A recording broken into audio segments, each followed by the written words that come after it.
Relationships can be our biggest source of pain, as well as our biggest source of joy. They have the power to lift us to new heights and the power to bring us to our knees. They challenge us, shape us, and change us. But not all relationships are meant to last. We know statistically that many of them don't. So how do we know when to hold on and when to let go? Knowing that all relationships have challenges, how do we know when to stick it out and when to walk away? In this video, we're going to explore 4 questions to ask yourself when you're struggling in a relationship. Every relationship we have, whether it's with a partner, family member, friend, or colleague, is an opportunity for us to learn and grow. Each person we encounter in this life is a mirror, reflecting back to us parts of ourselves we may not even be aware of. When we approach relationships with this understanding, we begin to see them as stepping stones on our journey of self-discovery. Think back on the relationship you're currently trying to make sense of. What are some of the most important lessons you've learned as a result of being in this relationship? Have you discovered a strength you didn't know you had? Have you learned to set better boundaries? Have you gained a deeper understanding of your own needs and desires? Sometimes we hold on to relationships because we're afraid of being alone or we're afraid of change. But what if we chose to see the ending of a relationship not as a failure, but as a graduation? What if we recognize that we've learned what we needed to learn from that person and it's time to take those lessons and move forward? It's also important to ask yourself if you're still learning and growing in the relationship. Do you feel challenged in a positive way? Do you feel supported and encouraged to be your best self? Or do you feel stagnant, uninspired, or held back? If you're not learning and growing alongside your partner, it might be a sign that the relationship has run its course, and that's okay. Sometimes people grow apart, and that's a natural part of life. One of the most fundamental aspects of a healthy relationship is the ability to be your true and authentic self. When you're with someone who truly loves and accepts you for who you are, flaws and all, you feel safe to let down your guard and be vulnerable.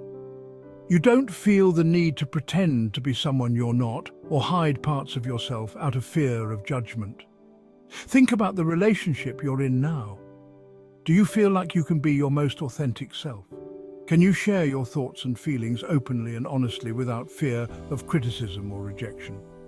Or do you find yourself censoring yourself, walking on eggshells, or pretending to be someone you're not? It's important to remember that true love is not about changing someone into who we want them to be.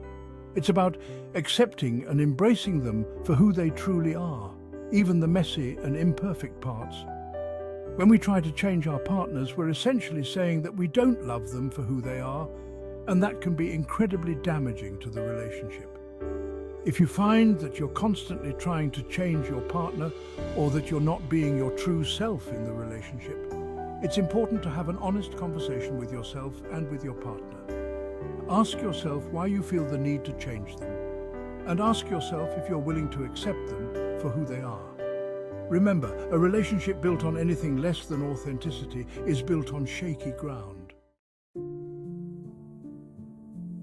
Chapter 3. Are you disappointed for the wrong reasons? From a young age, we're bombarded with images and stories of perfect relationships. We see it in movies, on TV, and all over social media. We're conditioned to believe that love is always easy, that relationships should be effortless, and that any sign of conflict is a sign that the relationship is doomed. But the truth is, real relationships are messy. They take work, they take compromise, and they definitely don't look like a fairy tale. So how do we know if we're disappointed in our relationships for the right reasons, or if we're holding on to unrealistic expectations? One way to do this is to take a step back and examine the root of our disappointment. Are we upset because our partner forgot to take out the trash? Or are we upset because we feel unheard and unappreciated? Are we angry because they were late for dinner? Or are we angry because we feel like they don't prioritize our time together? It's easy to get caught up in the day-to-day annoyances of a relationship, but it's important to remember that these small things are often symptoms of a larger issue.